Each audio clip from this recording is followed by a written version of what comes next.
It could be argued that if Sorrel had not trusted the summons, she would never have walked into the great hall of Greyspire in her mother's good coat, her hair braided the way a woman braids it to be bound. But it could be argued, just as fairly, that if the king had written down what he actually meant, she would have come in her road leathers with a knife. So, weighed honestly, the whole of it was his fault. Every part. Sorrel was not a trusting woman. She had spent 19 years reading Ground for a living, and Ground does not lie the way people do. Snow tells you where a man walked and whether he was afraid. A letter tells you only what somebody wished you to believe. She had read the summons 11 times on the road down. She let herself believe it around the 12th. The great hall of Greyspire was 200 paces of black stone cut into the cliff, and it smelled of salt and wet wool and cold rock. Every bench was full. That was the first thing wrong. A binding did not fill a hall. A binding was a dozen witnesses, a clerk with cold hands, and bad wine afterward from under a table. She had stood guard at 3, and never once waited her turn at the door. Sorrel of the Iveth Passes, the herald called. Of no house. She had heard it that way her whole life, and it had never once landed anywhere soft. In Vethrun, a person is their name, and their name is their house. Hers went into the ground with a hauler's camp when she was 11. She walked the pale line down the center of the floor and read the room the way she would read a slope. Nobody was looking at her. That was the second thing. 200 people had come to watch something, and not one of them could hold her eyes. Ylva stood at the back with her jaw set. Toller beside her had gone the color of wet paper. Lord Warden Oswin waited 3 steps below the dais, and when she came level with him, he gave her a look of such sorrowing kindness that something in her chest went cold. She had known him since she was 11, and had never seen it. The benches of House Corvain were full to the wall. That was the third thing.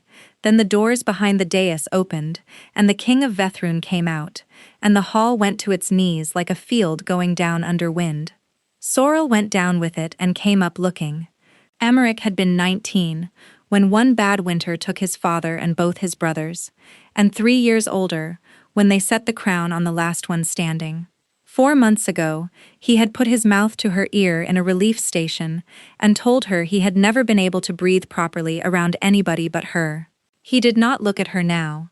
"Bring the vessel," he said. Understanding arrived in her body before it reached her head. The vessel was a shallow bowl of grey salt, carried on a cloth by a boy of about 15, and it was not used at a binding. "This is a severing," Emmerich said, to the hall rather than to her. "Made before the houses, so no house may say it was made in the dark." She thought, very clearly and very stupidly, that she had worn her mother's coat, that she had braided her hair high and off the neck, the way you braid it to be bound. 200 people had watched her walk that hall, wearing her hope where anybody could see it. "Your Majesty," she said. He put 2 fingers into the salt. "Let it fall," said the King of Vethrun. Then the hall went silent, because a severing takes 2. Both mates put a hand in the salt, and both say the words, and what was made comes apart evenly, so that neither walks out carrying more of it than the other. The boy brought the bowl to Sorrel. He was shaking so badly the salt hissed. She looked at it, then past it, at a man whose body she had put herself in front of on the Ninefold Road in a whiteout, and she waited for him to look back, because he owed her that. He did not. So she left her hands where they were. "Sorrel?" Oswin said quietly from 3 steps below. "Child, say it. I have a question first." The hall made a small collective sound, and then made no sound at all. "This is not the place," Oswin murmured. "It is the only place any of you have ever let me into." Her voice came out steady, which surprised her, since nothing else about her was. She turned to the benches instead of the throne, because if you are going to be ruined, you may as well be useful on the way down. 9 winter stations stand open on the Iveth Passes. This year the relief silver reached 3.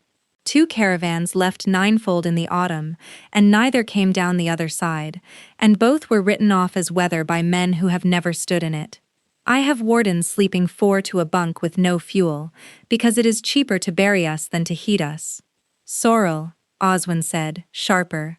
Somebody in this hall has been taking the salt roads apart for years and calling it winter.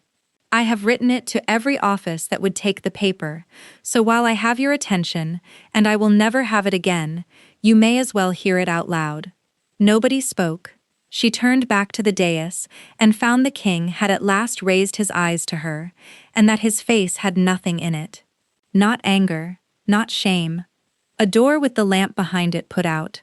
The right is answered or it is not, he said. Warden, say the words.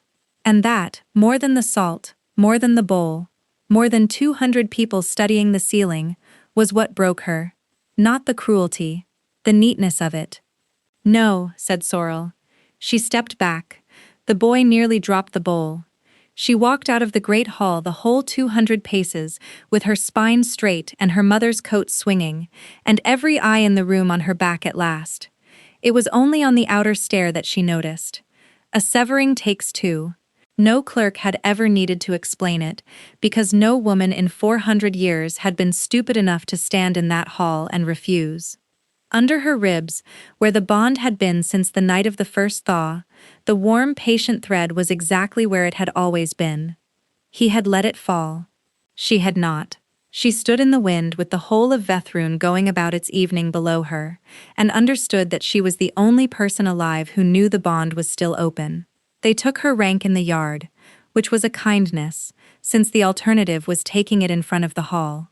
A clerk read it from a paper he held with both hands. Sorrel, senior warden of the Iveth Passes, was relieved of the passes and posted to the winter station at Ninefold, effective at once, to travel with the last supply train before the roads closed. Effective at once, Toller repeated. That is tonight.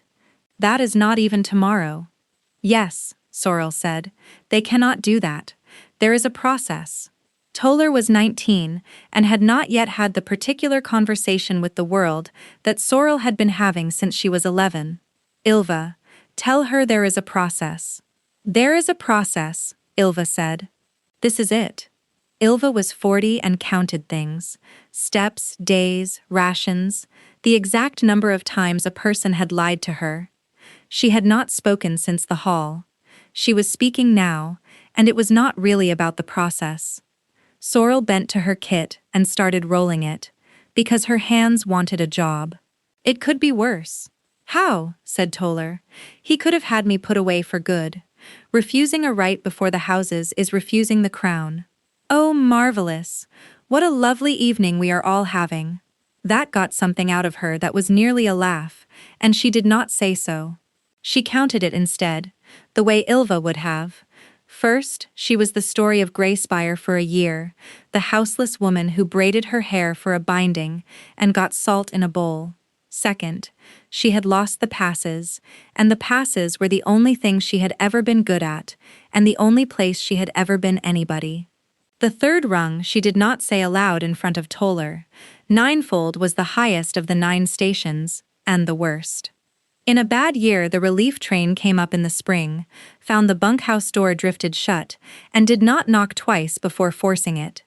Ninefold was where you were sent when the posting was the sentence, and nobody wanted to write it down. He knows what Ninefold is, Toller said, working it out, and all the laughter went out of the yard. Yes, said Ylva, he does. Sorrel pulled the strap tight, and did not look up. She had expected to feel something enormous. What she felt was the flat, cold competence that arrived whenever the ground went bad under her, the thing that had kept her alive on 9 passes and left her useless at every part of living that was not an emergency. The trouble was the thread under her ribs. It sat behind everything, warm and steady and entirely silent, like a lamp burning in a house where nobody had lived for months. There had been no fight and no cooling. There had been a man in a relief station at the first thaw, hopeless and laughing, and unable to keep his hands to himself, saying her name into her hair as though it were the only word he had left.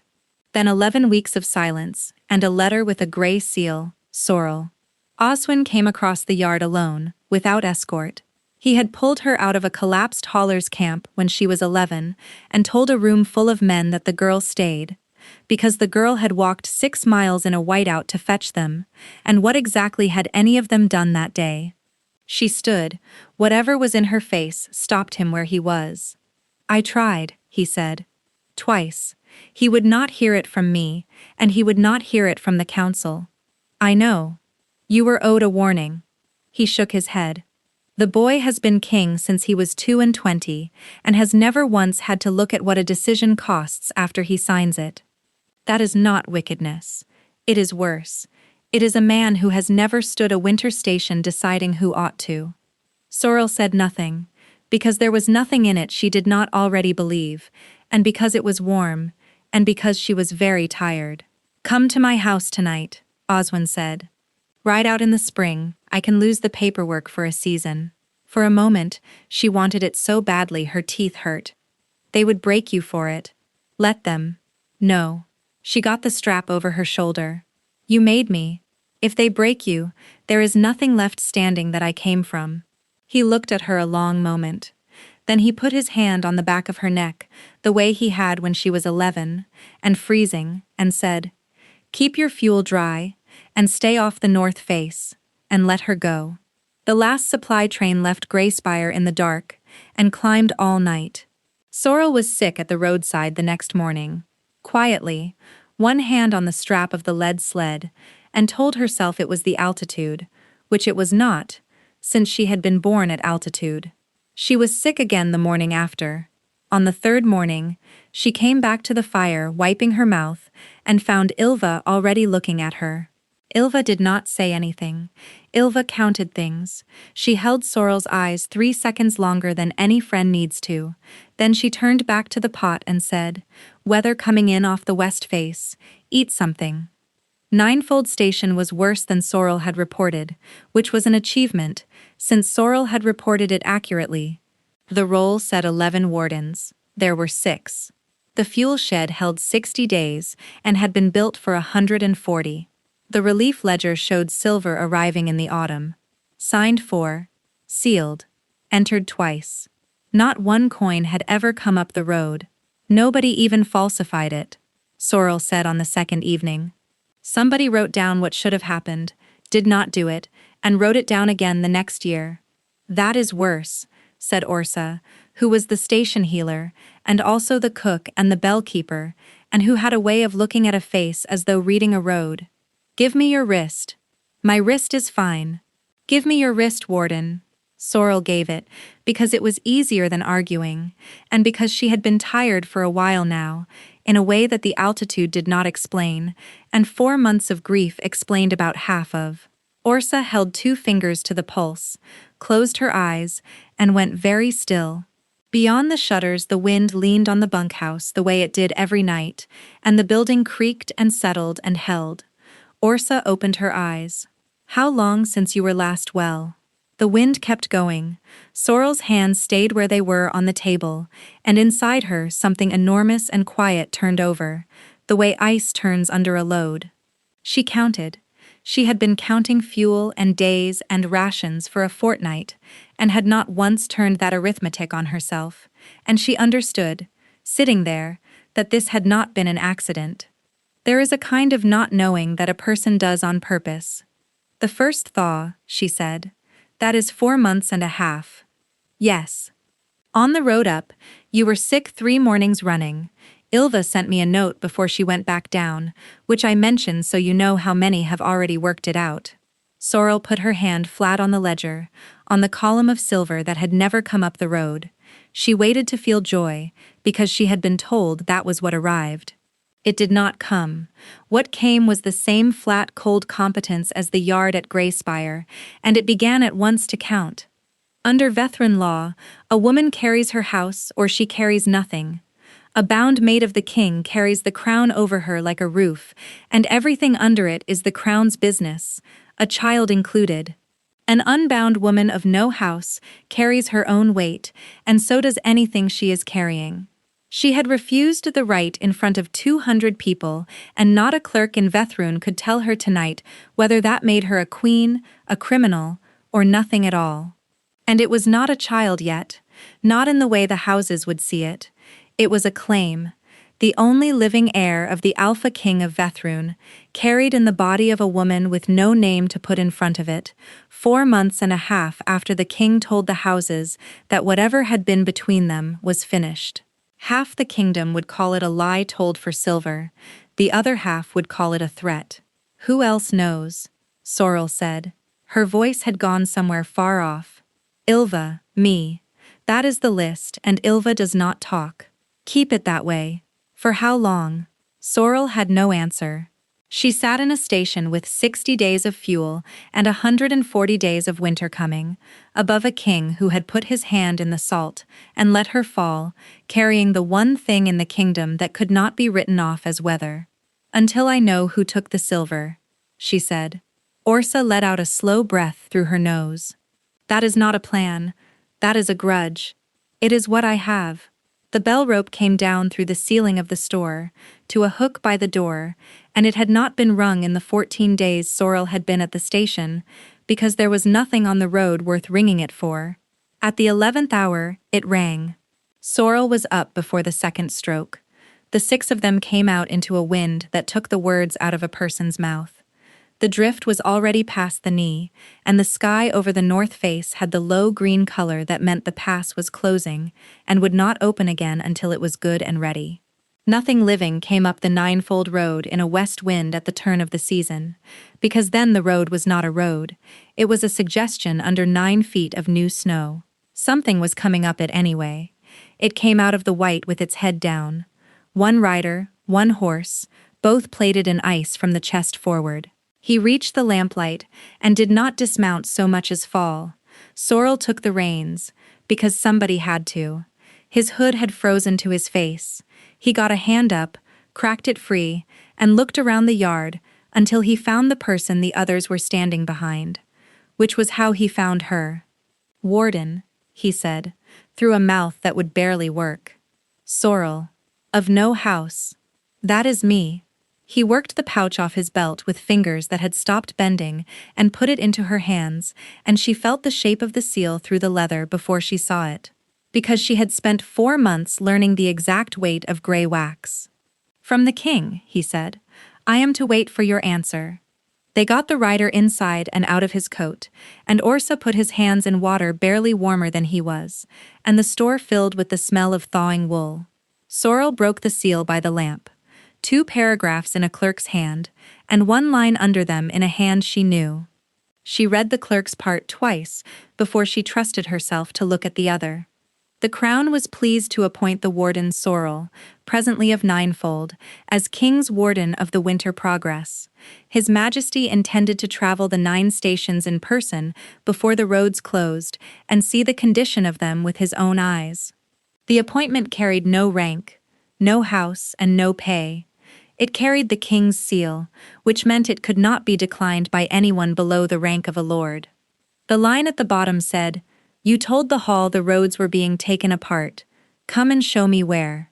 Well, said Orsa over her shoulder, without any shame about it. She thought about 9 stations at the coldest end of the year, and a king who had never stood in one, and about the fact that this was exactly what she had demanded in front of 200 people, and that a woman who refuses a thing she has publicly demanded had better have a reason ready. And there it was. She could refuse. Anyone could refuse a king. What you could not do was refuse and stay silent about why. Because a refusal without a reason was contempt. And contempt before the houses was the one crime she had already committed. They would want it in writing. There was exactly one true reason she could give, and it was 4 months and a half old, and sleeping under her ribs, and the moment it was written down, it stopped being hers. You have gone very still, Orsa said. I am thinking about paperwork. You are not. No. Sorrel folded the letter along its own crease. Bring me ink. She wrote 1 word and gave it to the rider, and he went back down into the weather at first light, and Sorrel understood that she had just agreed to spend a winter walking beside the man who had let her fall. The weather broke for 6 days, and the progress came up the Ninefold road. It came with banners, which was absurd at that height, and 60 people, which was worse. Wardens, clerks, a cook who wept openly at the state of the store. 2 council lords in fur, and behind them, hood down in a wind that would take the skin off a face, the king. Sorel stood at the front of the line, because the appointment put her there, and she watched the court look at her, and read them the way she read everything. Half of them thought it was mercy. The king honors the warden who once stood in front of a blade for him. Poor creature, no house, no rank, sent up the mountain and now given a scrap of the sun. The other half thought he was keeping a toy where he could reach it. Not one of them thought she was there, because she was the best reader of ground in the kingdom, which she was, and which the appointment said plainly, past the part with the seal, that nobody had bothered to read. They did the business of the arrival in the store, the only building with a table. Wesen, master of the roads, went through the season's losses with a clerk's flat pleasure. Fuel short at 4 stations, a bridge gone at the 6th, 1 caravan out of 9-fold, 12 haulers, 40 sledges of salt, gone. Cause, said the king. Whether, Majesty. Was there an inquiry? There was an opening of one. Oswin spoke from the end of the table, in the plain voice he used for plain things. I closed it. 2 of my wardens went out looking, and I nearly lost them both, and there is nothing at the bottom of that gully but snow until the spring. I would rather not spend more men proving what the mountain already told us. Quite right, said Emmerich. And Wesen made a mark, and the loss of 12 men went into a ledger under the word weather, and the room moved on to the matter of the fuel. Sorel stood against the wall and said nothing, and afterward could not have told anyone why the back of her neck had gone cold. They gave her the store to sleep in, since the bunkhouse was full of court. She was banking the stove when the door opened and shut behind her, and the room changed the way it does when a true alpha walks into it. She did not turn around. They will talk, she said. They have been talking since the spring. It is what they are for. His voice was the private one, plainer and shorter than the one he used in the hall, and she had not heard it in 4 months, and it went through her like cold water. Sorel, your Majesty, don't. She turned. He had come no further than the door. He looked older than he had in the great hall, which was interesting, since it had been a fortnight. He opened his mouth, and she watched him reach for the correct and kingly thing, and fail to pick it up. You did not say the words, said Emmerich. That is a strange thing to lead with, Sorel said. It is the only thing I have thought about for a fortnight. Then you have had a restful fortnight. I have been counting fuel. She turned back to the stove and banked it slowly and precisely, the way she did everything with her hands when the rest of her was in trouble. The right takes 2, he said behind her. I am aware, I was there. Sorel? A pause. Is it still open? And there it was, offered plainly, in the private voice. All she had to do was say yes, and then they would be 2 people in a room with the same thread between them, instead of 1 woman carrying it alone. You made a decision in front of 200 people, Sorel said. You did not ask me for 1 word of it beforehand, and you did not look at me while you did it. So no, Majesty, you do not get to come into a store at midnight and ask me what is happening inside my own body. She heard him take that. He did not defend himself, which was the worst thing he could have done, because a man who argues can be argued with. No, he said, I do not. Then the door, and the cold, and gone. After that he was correct with her, and correctness turned out to be a considerably better weapon than cruelty. For 11 days the progress worked down the chain of stations, and for 11 days the king of Vethrun called her warden, thanked her for her observations, and used the public voice every time. Smooth, pleasant, slightly too warm at the edges, the way he was with dukes. She matched him. She had spent 19 years being professionally polite to men about to get themselves killed, and she could do it to this one indefinitely. The road, at least, was honest. At the 7th station the council wanted the upper track because it was 2 days shorter, and Wesen had a map, and the map agreed with him. No, said Sorel. 60 people stopped in the snow. The warden will explain, said Emmerich. The upper track runs under the north face for 1.5 miles. There has been new snow on old crust for 9 days, with a west wind behind it, which means that whole face is sitting on a layer of grit, with nothing holding it but habit. She did not look at the map. She looked at the mountain, because that was where the answer was. Send 60 people along the bottom of it, and you will not be shorter by 2 days. You will be shorter by 60 people. Vesson said something about the map. The map was drawn in summer, Sorrel said, by a man in a chair. Somebody laughed and stopped. Lower track, said the king. 2 nights later the north face came down on its own, and they heard it from 11 miles off, a long low sound like a door closing somewhere enormous, and nobody said anything to her about maps again.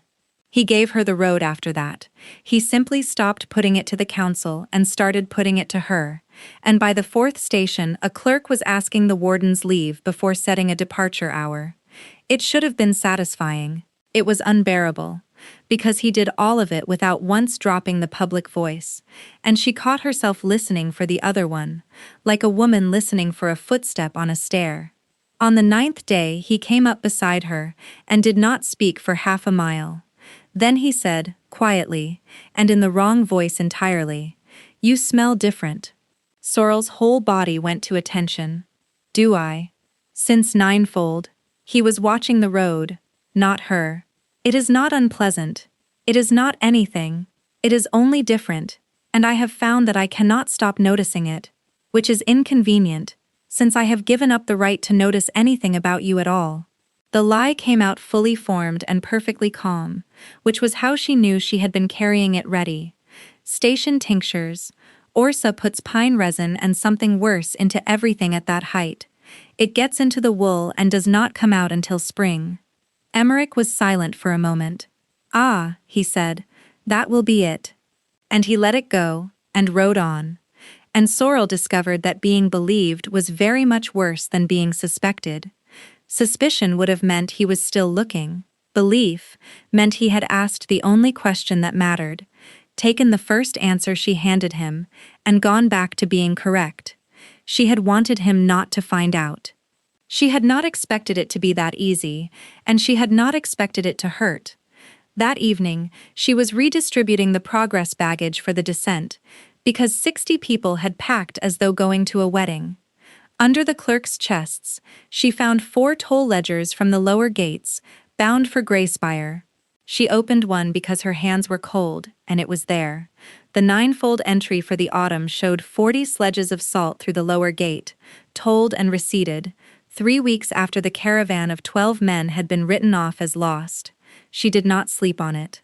She got up in the dark, put the ledger inside her coat, and went to find the only person in 60 who could not be bought, which took some thinking about. She was crossing the yard when she read the ground and stopped walking. Tracks came down off the ridge behind the camp.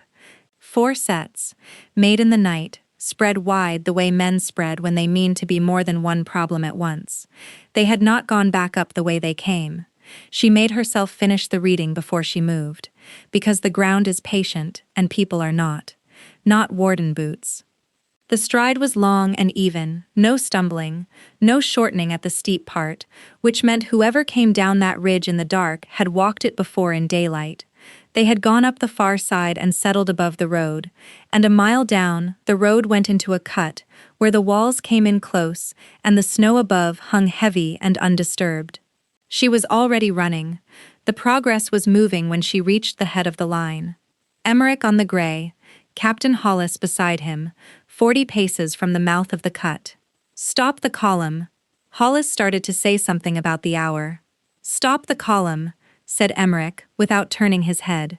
She got hold of the bridle. 4 men came down that ridge in the dark and went back up it. I want everyone on this road behind the store wall in 20 breaths.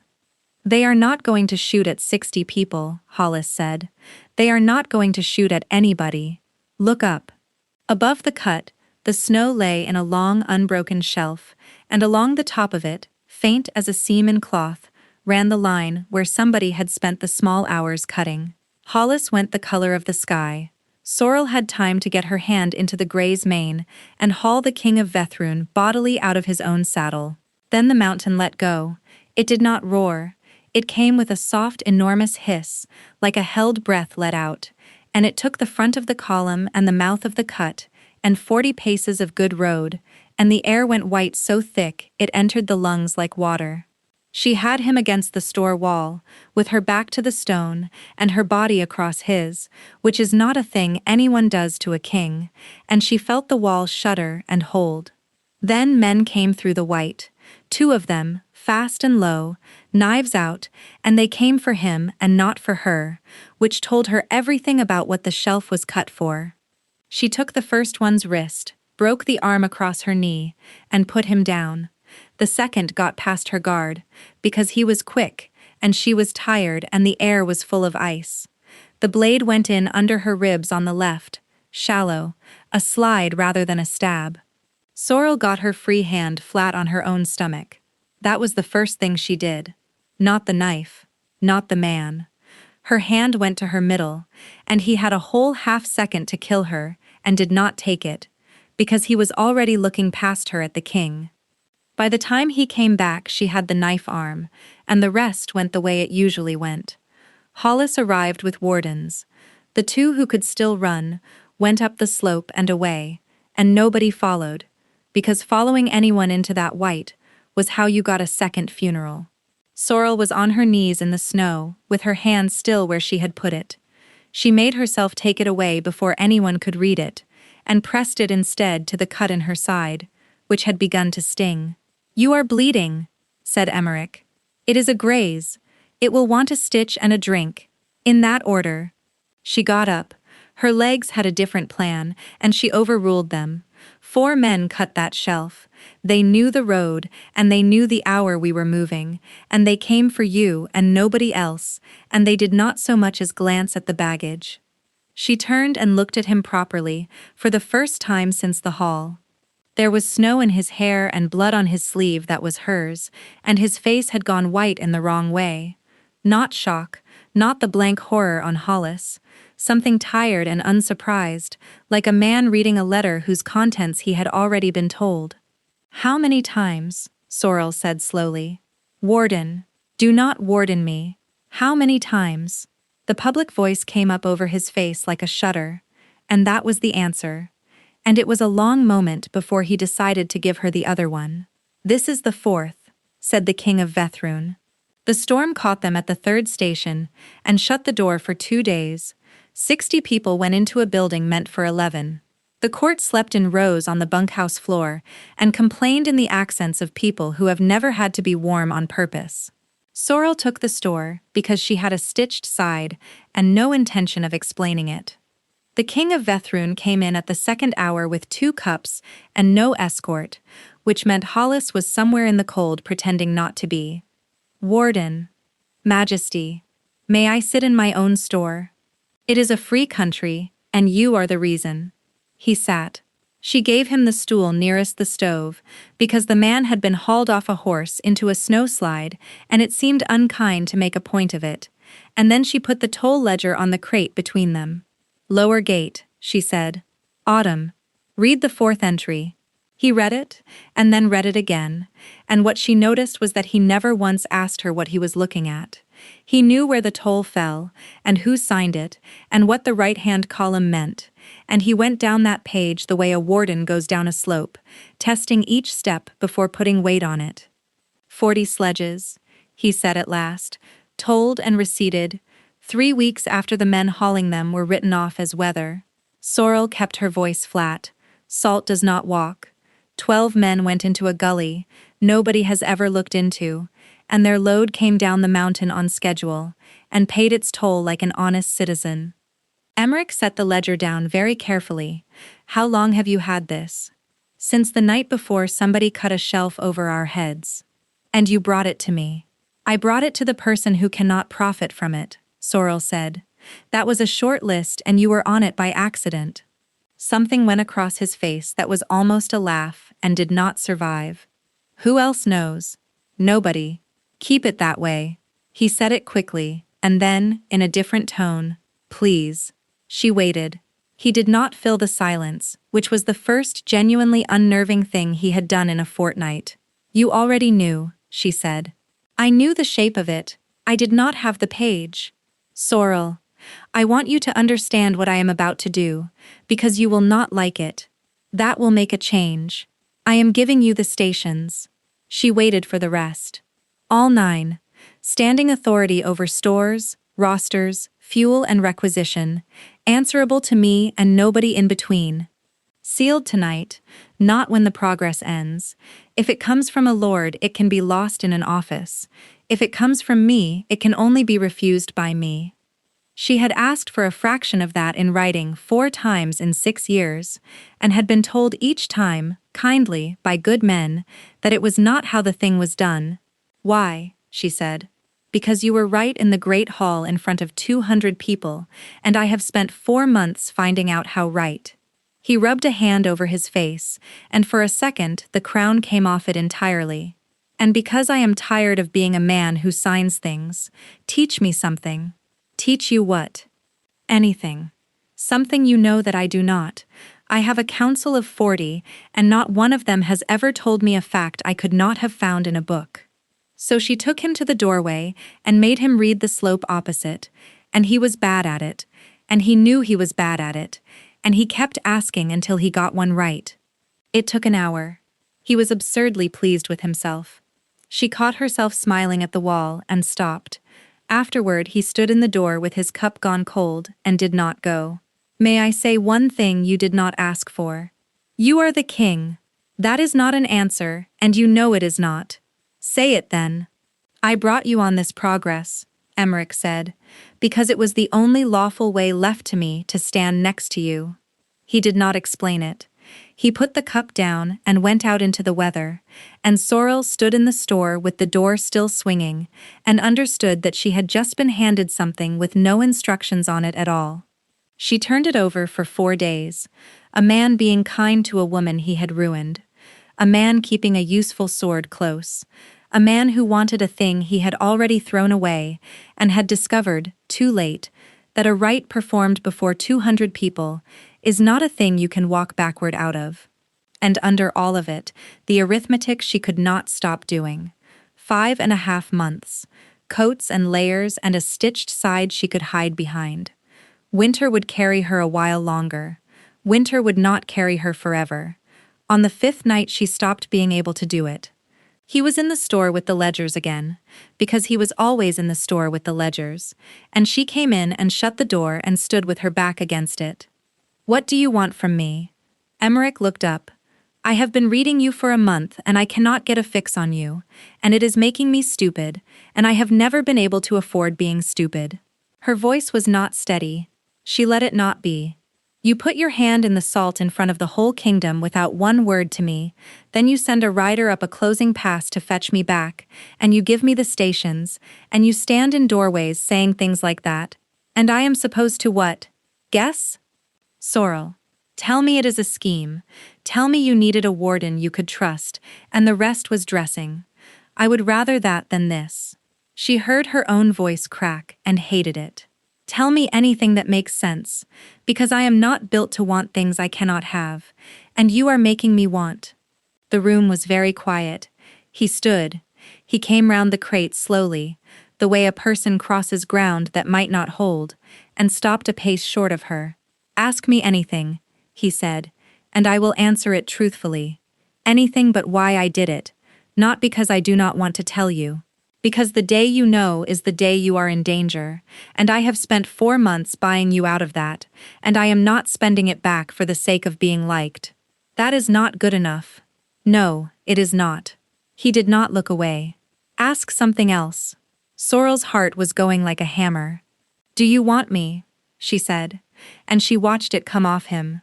Not the charm, not the pleasant thing he wore in halls, something plainer and far worse for her, which was a young man looking at the only person he had ever wanted to be honest with.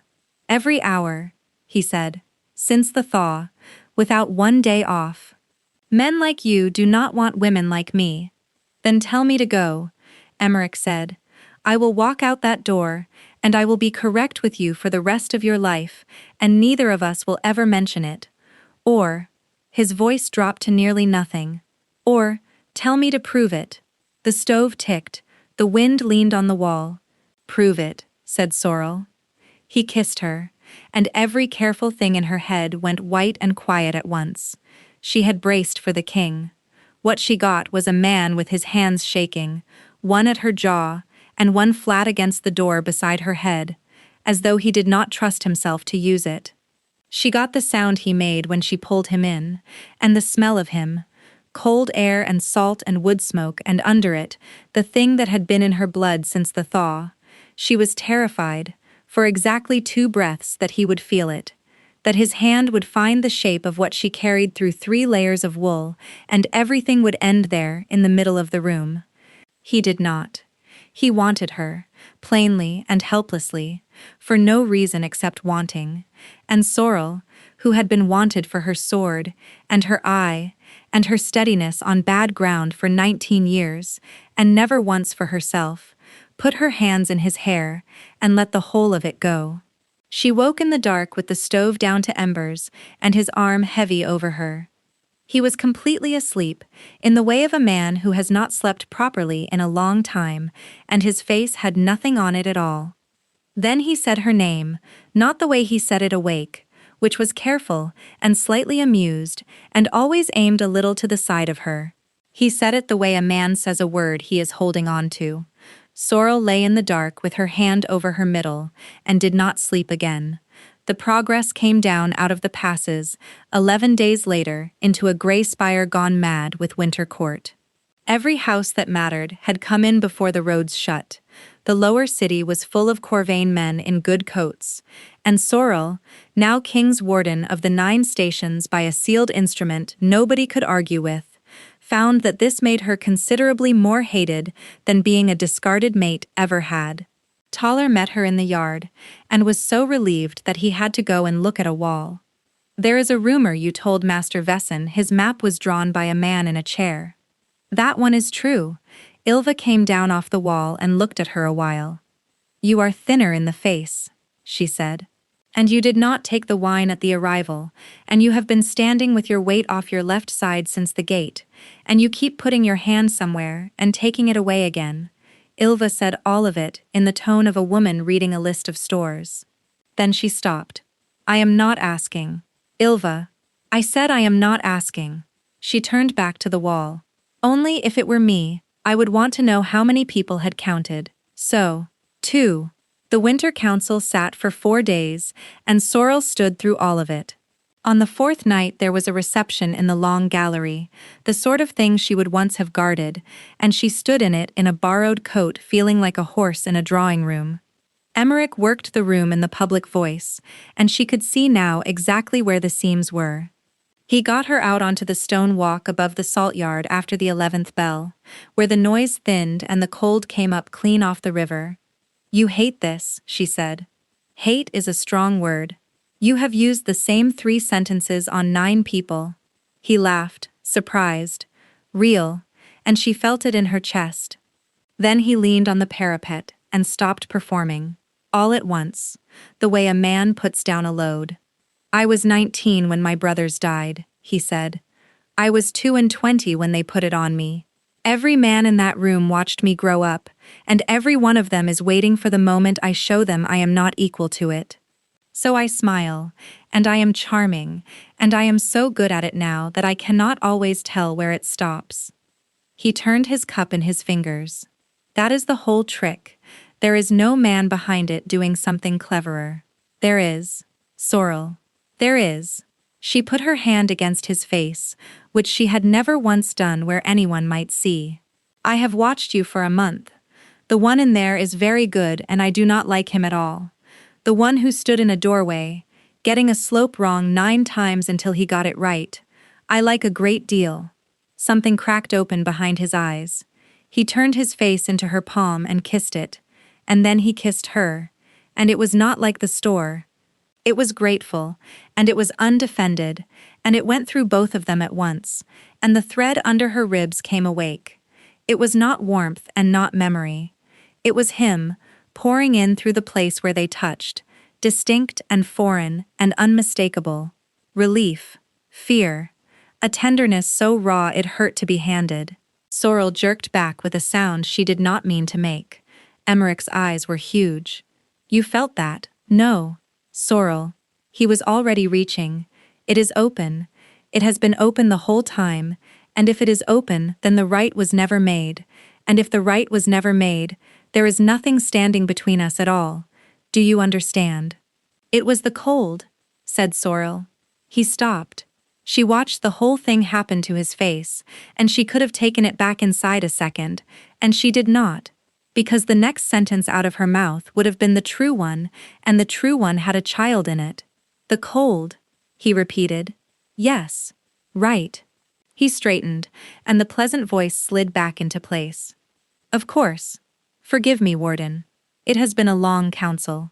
He turned toward the gallery, and Sorrel opened her mouth to stop him, and above them, in the dark of the upper walk where nobody had any business being at that hour, something moved. She did not find it that night, and she did not find it the next day, and by the third day she had almost persuaded herself that it had been a bird. Then she went to bank his stove. She had no business doing it. The king of Vethrun had people for stoves. But he had gone to bed angry and correct, and she had gone to bed furious with herself, and at the second hour she came up the private stair with no idea what she meant to say, and stopped with her hand on the latch. The room smelled wrong. Not smoke, not quite. It was the flat Swedish weight that gets into a bunkhouse when a flue is choked and the stove is burning anyway. The thing that had taken 4 wardens at the 7th station in her 2nd year, and it does not wake you. That is the whole point of it. It puts a hand over your face while you sleep, and it is gentle about it.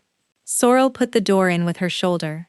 She got the shutters open and the stove door open, and got him out of the bed and onto the floor by the window, and he came round swearing and grey, and did not know where he was for the better part of a minute.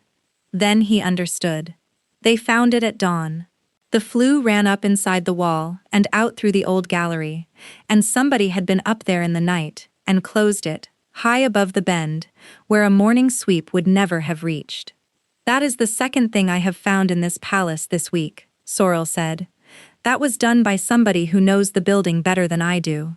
Emmerich sat on the edge of the window with a blanket round his shoulders, looking about 19.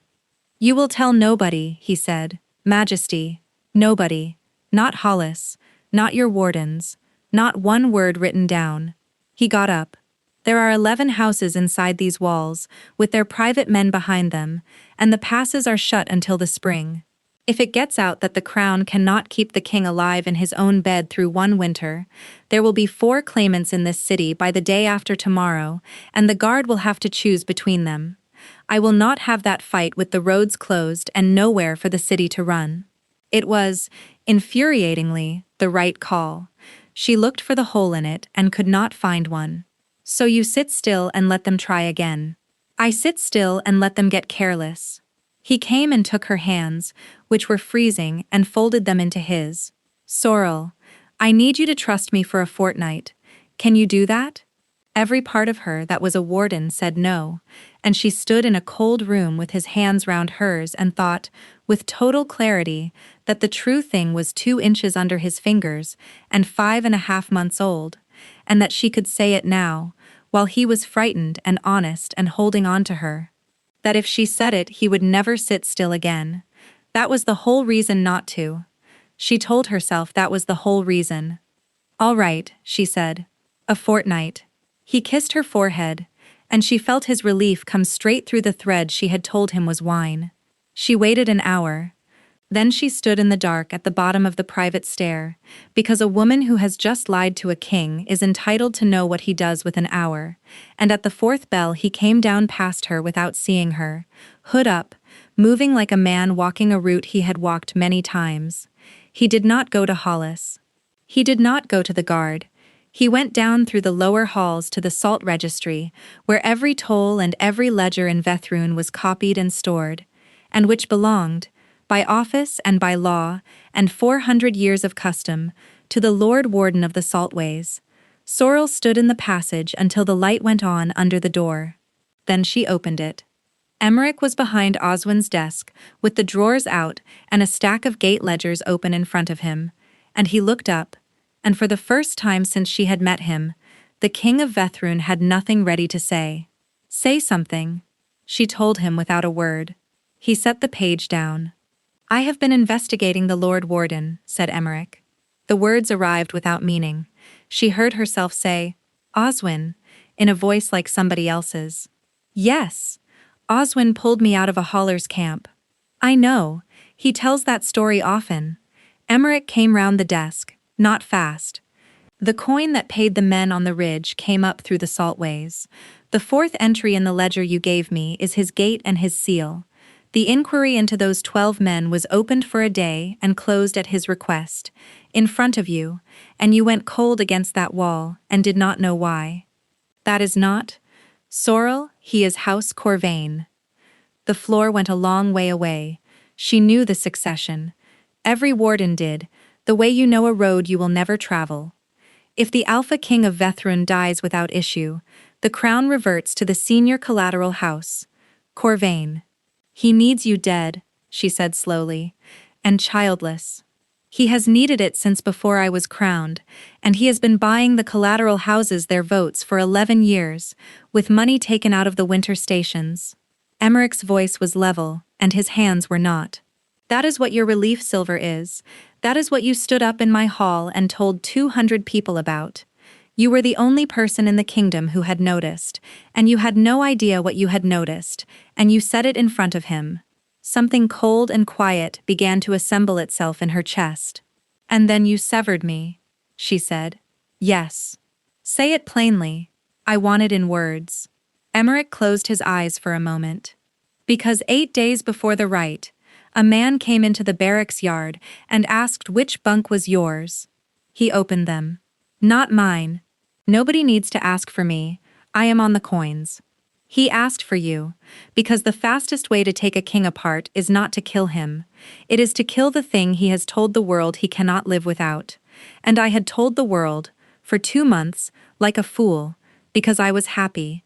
So I put my hand in the salt in front of the houses and made you worthless to him in one afternoon, in public, because a private severance is a rumor, and a public one is a fact." His mouth twisted. "And I sent you to the one station in the kingdom where I knew to the day how many people would stand between you and a stranger. You sent me to Ninefold to keep me safe.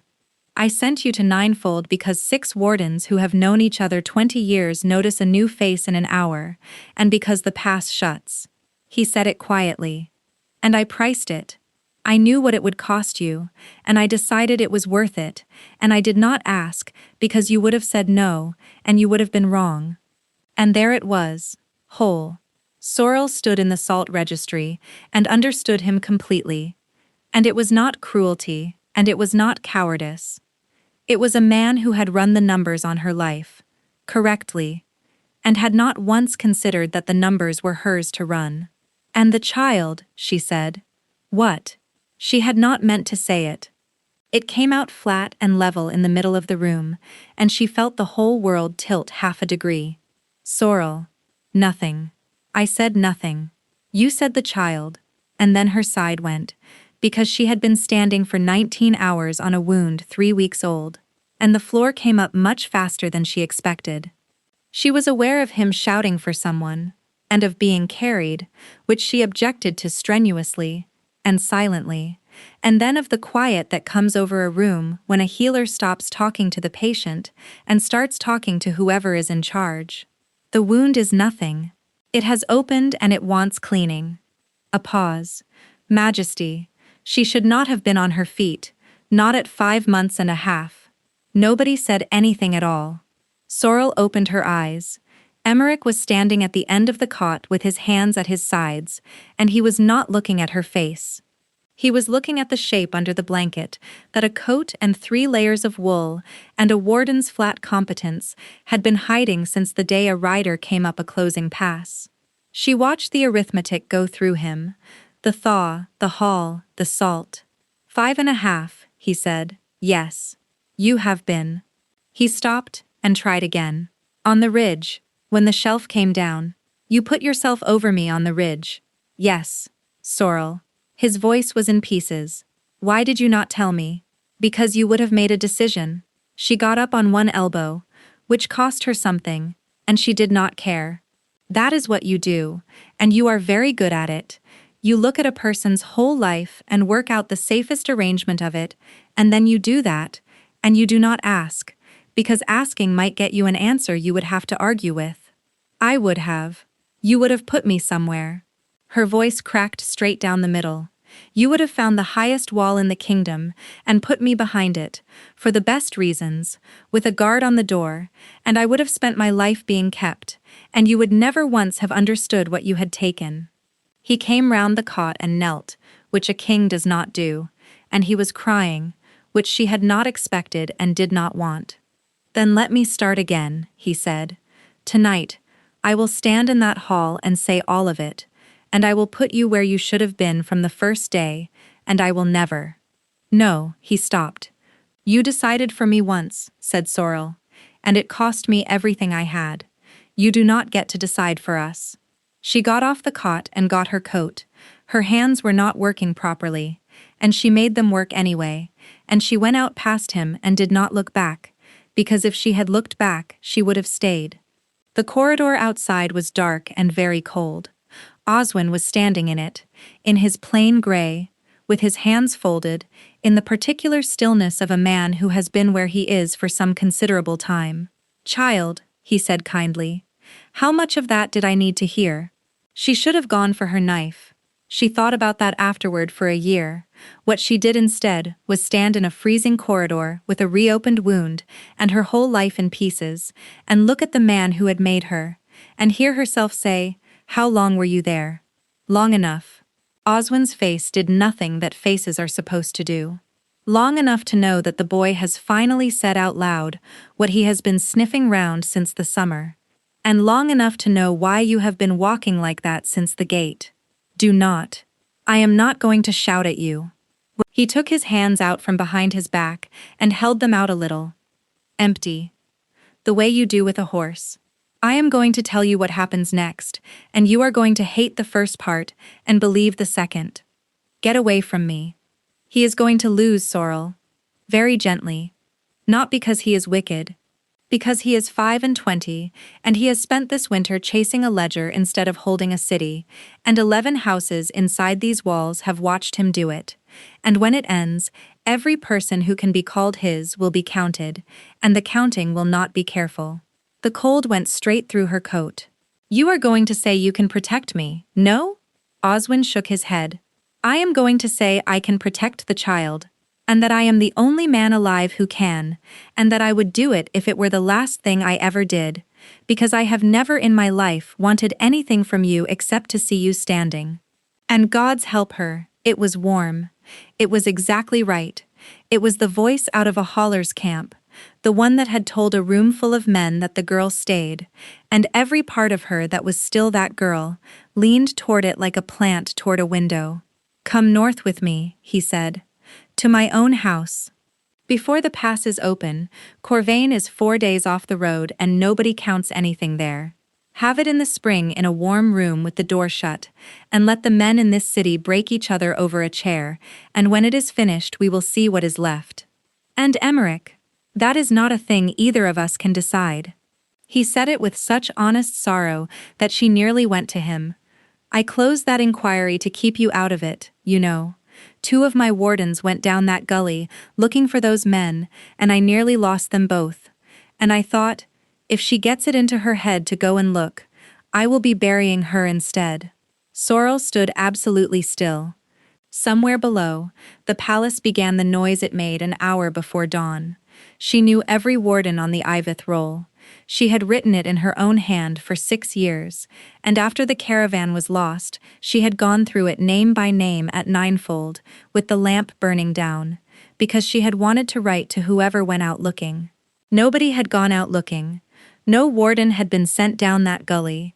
There had never been a search, and there had never been anything to search for, because the salt had come down the mountain on schedule, and paid its toll like an honest citizen. He had told the story so often that he had stopped hearing himself tell it. You nearly lost them both, Sorrel said. I did. That must have been hard. It was. And she looked into the face of the only father she had ever had, and understood, the way you understand that a slope is going to go, that she had been carrying his grievances in her own mouth since she was 11 years old, and had never once noticed they were not hers. A king ought to know what happens in his own house. His words said across 100 late tables, said out loud by her, drunk on her own certainty, in front of 200 people, in a hall where he had made very sure to have his benches full. "All right," said Sorrel. Oswin blinked. "All right? North." She let her face crumple, which was not difficult, since it had been trying to all night. "I want it in writing, and I want to leave before the council sits, and I want you to swear that nothing happens to him." Something eased in the old man's shoulders. "You have my word," said Oswin, and put his hand on the back of her neck, the way he had when she was 11 and freezing, and Sorrel let him, and counted the days until the passes opened, and did not shiver once. The houses were called again at the 9th bell, into the great hall, onto the black stone, and every bench was full. Sorrel came in at the back with her hood up. She had spent 4 hours getting 3 things: the roll of the Iveth wardens for the autumn, in her own hand, countersigned by a clerk who had no idea what he was signing, the lower gate ledger, and Ilva, who had asked nothing and simply put on her sword and come. Oswin was already speaking. He did it beautifully, in the plain grey voice, with sorrow, as a man forced to a duty he would have paid money to avoid. The right had been made before them all in the autumn.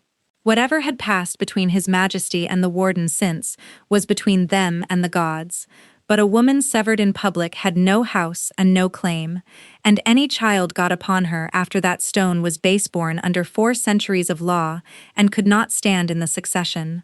"And there is a child," Oswin said, into a hall that had stopped breathing.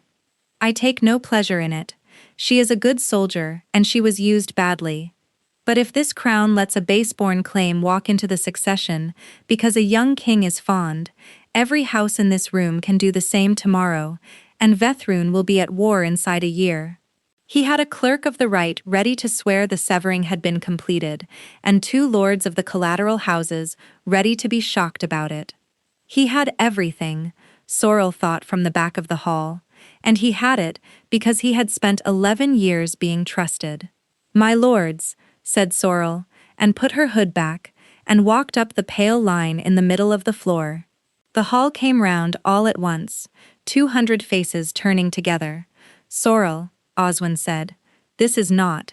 You told this hall that 2 of your wardens went down the Ninefold Gully in the autumn, looking for the lost caravan, and that you nearly lost them both, and that this was why you closed the inquiry." She reached the front. "I wrote the Iveth roll, every name, every posting, every day of that month, in my own hand. Here it is, with the clerk's counterseal." She put it on the table. No warden was sent, no search was made. There was nothing at the bottom of that gully, because the salt those 12 men were hauling came down through the lower gate 3 weeks after they were declared dead, told and receipted. She put the second book beside the first. 4th entry, 40 sledges. The gate is his, and the seal on it is his. The silence changed quality. "She is distraught," said Oswin. "Then the books cost you nothing." Sorrel turned and looked at him at last. "Send men to the lower gate now, this morning, while you are standing in this room and cannot reach it, and see whether they come back with a receipt or an empty shelf." Somebody at the Corvain benches stood up. It was not to defend him, and Oswin, who had faced down a prison riot in her hearing, and had never once raised his voice in 11 years, looked at the room and saw it turn, and went for her. She had been waiting for it since the 9th bell. He was fast and had a knife out of his sleeve at the second step, and Sorrel put her forearm into the inside of his elbow, turned under it, took the wrist, and put the Lord Warden of the Saltways face down on the black stone, with his own weight doing the work. The knife went spinning away across 4 centuries of worn floor. "You taught me to read ground," she said close to his ear. "You should have watched where you were standing." Then Hollis had him, and 6 men took him out through the low door. and the hall came apart into noise. It was a long time before it was just the two of them. Emmerich came down off the dais, looking as though he had not slept since the registry. "You saved the succession," he said. "After everything I did, you still—" "I came to stop a traitor," said Sorrel. "That is all it was." She watched the hope go out of his face, and made herself watch it, because if she was going to do this, she was not going to do it kindly, and pretend that was mercy. "The bond is open," he said quietly. "You felt it on the walk, I know you did. It does not matter whether it is open. It matters that you looked at me for a month and decided what I could bear." Her hand was flat on her middle, and she did not move it. "You will be a good king. You are better than they think. But I am not going to spend my life being protected by a man who cannot ask a question. Sorrel, please, tell me what to do and I will do it." "That," she said, "is exactly the problem." She went to the great doors, and behind her, the king of Vethrun did not say her name, did not send a guard, did not give an order. He let her go. It was the first thing he had ever done for her, that he had not decided on her behalf, and she got all the way to the outer stair before she understood it, and by then it was too late to turn round. They made her Lord Warden of the Saltways in the spring, because there was nobody else who could have done it, and the houses were in no position to argue about anything. She was good at it, and had always known she would be. By midsummer, the 9 stations had fuel for 140 days and a roof each. By the second autumn, there was a bell and a shelter at every mile of the ninefold road, and no caravan had been written off as weather since then. Oswin sat in the old fort below the city, and the rot he had worked into the Saltways for 11 years came out clean, and the city began to love the young king for it, which Sorrel noted with grim satisfaction and did not celebrate. The child came at the end of the spring. A daughter, loud, furious, and entirely uninterested in anybody's succession, born in a warm room at the second station, with Ylva swearing steadily in the corridor, and Orsa doing the work, and Toller standing outside in the snow, being no use to anyone, and refusing to go in. Emmerich was told the same hour. He did not come. That was the first stage, and it went on for 4 months, and it consisted of nothing at all. No letter, no summons. What arrived instead were masons at the 7th station, a new store at the 4th, and 800 weight of lamp oil at Ninefold, with no note and no name on the manifest, month after month, until Sorrel stopped opening the paperwork with her jaw set. The second stage was the letters. They started at midsummer, and came 2 and 3 a week in his own hand. Some were long, some were 4 lines about a pension dispute, asking her honest opinion as though it were still worth something. One said, "I have started 9 of these, and burned 8. The 8th was very good. This one is only true." One said, "You told me I look at a person's whole life and arrange it. I have thought about that every day since, and I cannot find the place where you are wrong." One, near the bottom of a page she had sworn she would not finish, said, "I am not asking for her. She is yours, and she was always going to be yours. I am asking for nothing at all, which I understand is not much of an offer." The third stage was presents, and it was worse, because he was very careful about it. He came to the Saltways twice a year the way a king should, and he stood on the other side of the table, and he called her Lord Warden, and he never once asked. Toller was outraged on her behalf for a year, and changed sides sometime in the second. He rebuilt the 7th station, he said, over a roster. Before the letters, before anyone knew there was a child. He did that when he thought he was getting nothing. Toller, Ylva agrees with me. Ylva does not agree with anybody. I agree with him, said Ylva, without looking up. 41 letters. You have read all of them. You keep them in the strongbox with the seals, which is a strange place for rubbish. Sorrel put down her pen and did not answer. The last letter came a year and a half after the hall. It came with the ordinary dispatches, and it said that he had thought about it a long time and decided that the one thing he could still give her was the thing he had never given her once. A choice with nothing standing behind it. She turned the page over and found that it was not a letter at all.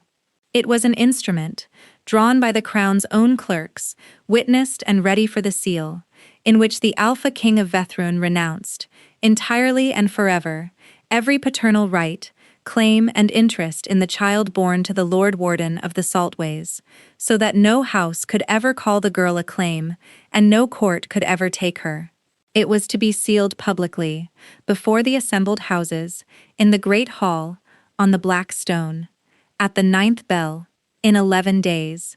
Sorrel stood in her office with the paper in both hands, and read it 4 times, and what she felt was not gratitude. He had done it again.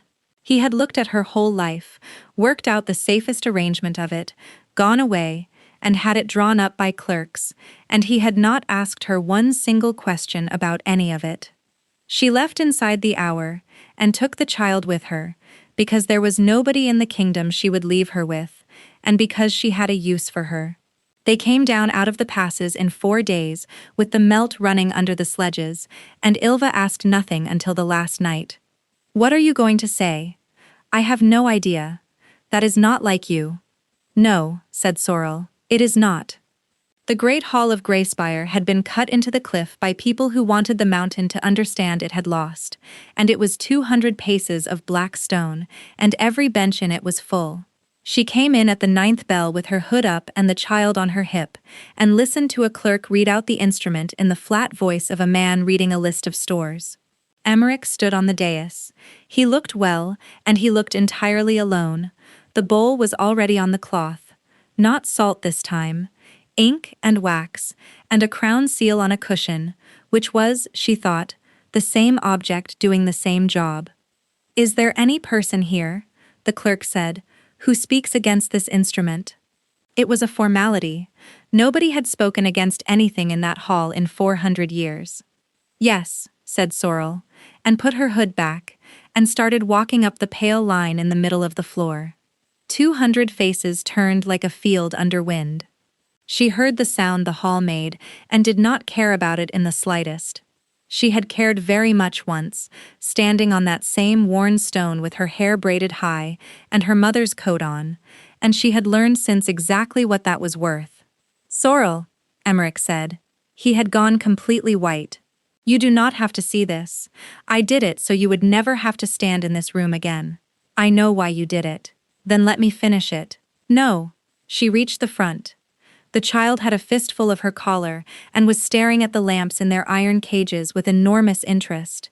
"You have had 400 people arrange my life for me since I was 11 years old, and 2 of them loved me, and 1 of them is in a cell. So this time I am going to do the arranging, and you are going to stand there and not say anything, and I understand that this will be extremely difficult for you." Somebody at the back of the hall laughed. It was almost certainly Toller. Sorrel turned to the houses. 2 winters ago, the king of Vethrun stood on this stone and made the rite of severance, she said. "You all saw it. He put his hand in the salt and he said, 'Let it fall.' She let that sit. A severing takes 2. It is in the oldest law we have, and there is not a clerk in this kingdom who will tell you otherwise, and no woman in 400 years had ever been stupid enough to stand here and refuse." She lifted her chin. "I refused. I did not put my hand in the salt. I never said the words. He unmade it on his side and I did not unmake it on mine, and it has been open every day since, through a winter, and a slide, and a shut flue, and a year and a half of very good letters." She turned back to the dais. "Our bond is over. You told this hall. You did not have the authority. You never did. It is not a thing one person owns, and it is not a thing one person can end. And if you had asked me, on any single day of the last 2 years, I would have told you so." Emmerich could not speak. She watched him try twice.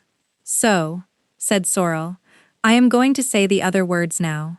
In front of all of you, because he did it in front of all of you, and I have never once in my life had the last word in a room this size." She had learned them at 11, the way every child in Vethrun does, and had never once had occasion to say them. "I hold," she said, "and I am held." The thread under her ribs went from a lamp in an empty house to a door blown open in a storm, and she felt him arrive on the other side of it all at once, terror and disbelief and a joy so total it took her breath, and she saw him put his hand out for the edge of the table and miss it. "Sorrel," he said, "are you certain? Because I will spend the rest of—" "Ask me a question," said Sorrel. Emmerich stopped. He stood on the dais of his own hall, in front of 11 houses, and the whole of his court, and he understood exactly what he had been given, and he came down the steps very slowly, and he knelt on the black stone in front of a Lord Warden with no house, and he asked, "May I," he said, "please, have both of you?" And the child, who was a year old, and had been carried 4 days down a melting road, and was extremely tired of all of this, leaned out of her mother's arms, and took a fistful of the King of Vethrun's hair, and pulled. They were bound in the summer, on the same stone, and the whole city came out for it. He cried during the vows. Sorrel had known he would, she very nearly did not, and the bond gave her away in front of 200 people anyway, and he laughed at her through his own tears until she stopped caring who was watching. They named the girl Iveth, after the river, which is not a house and has never belonged to anybody. It runs the whole length of the kingdom and does not ask leave of a single lord on the way down, and Sorrel had decided long ago, in a cold station at the top of a pass, that if the child was to be given a name to walk in front of, it would be that one. "You know," Emmerich said afterward, with his crown somewhere on a table and his daughter asleep on his shoulder, "if I had simply asked you in the first place, we could have had all of this 2 years ago." "Yes, you might have said so at the time." "I did," said Sorrel, "twice. In a hall. In front of everybody."